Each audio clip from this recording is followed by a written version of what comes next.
Introdução. Não há dois escritores que abordem um tema da mesma maneira. Todos temos inspirações e motivações distintas. Temos nossas razões para manter alguns personagens por perto, enquanto outros desaparecem no amontoado de arquivos abandonados.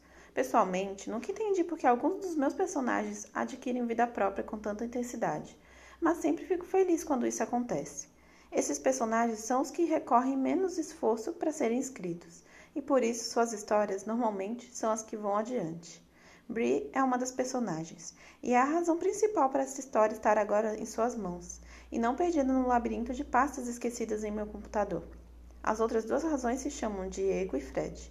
Comecei a pensar em Bree quando estava editando Eclipse, meio escrevendo. Enquanto redigia o primeiro rascunho de Eclipse, tinha a visão limitada pela perspectiva em primeira pessoa. Qualquer coisa que Bella não pudesse ouvir, sentir, provar ou tocar era irrelevante. Aquela história tratava unicamente a experiência dela. O passo seguinte no processo de edição era me afastar de Bella e ver como a história fluía.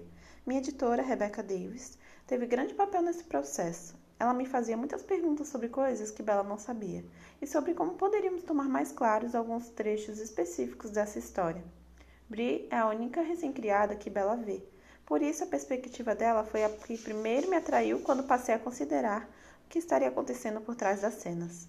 Comecei a pensar sobre viver no porão com os recém-criados e sobre caçar no estilo tradicional dos vampiros.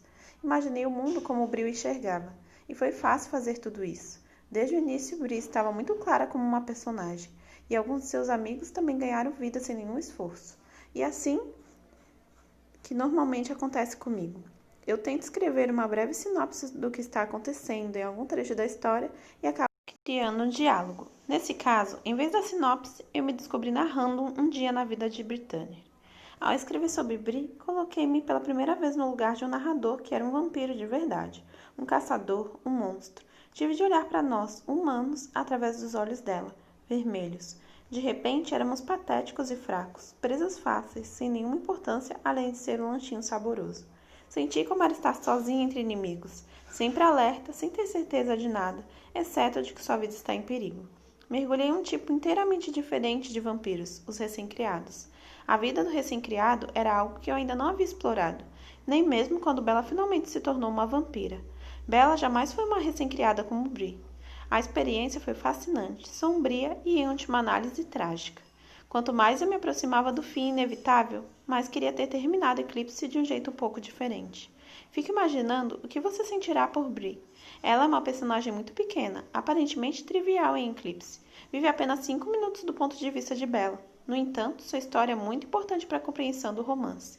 Quando você leu a cena de Eclipse em que Bella fixava o olhar em Bree, analisando-a como um possível futuro, em algum momento pensou no que teria levado Bree até ali? Quando Bree encarou Bella e os Cullen, você pensou em como ela o via? Provavelmente não. E mesmo que tenha pensado, aposto que não descobriu os segredos dela.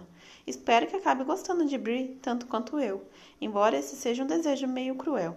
Você já sabe, a história não acaba bem para ela, mas pelo menos você vai conhecer toda a trama e vai ver que nenhum ponto de vista jamais será completamente óbvio. Divirta-se. Olá, eu sou a Lua, tudo bem? Eu estarei narrando essa história para você. Eu só quero avisar que a breve segunda vida de Brittany não é separada em capítulos, assim como foi o Sol da Meia-Noite. Pelo PDF que eu baixei para estar lendo para vocês, parece que é uma história contínua, por isso eu vou separar em partes. Toda vez que eu parar, eu vou voltar em outra parte. Por exemplo, eu vou começar com a parte 1 e assim vou dar seguimento, parte 2, parte 3, até o final da história, tá ok? Só para vocês se localizarem, porque não vão ser separados por capítulo. Espero muito que você goste da leitura. Comente sempre em todos os capítulos, porque isso vai me incentivar cada vez mais a trazer capítulos novos para vocês. Um abraço, boa leitura!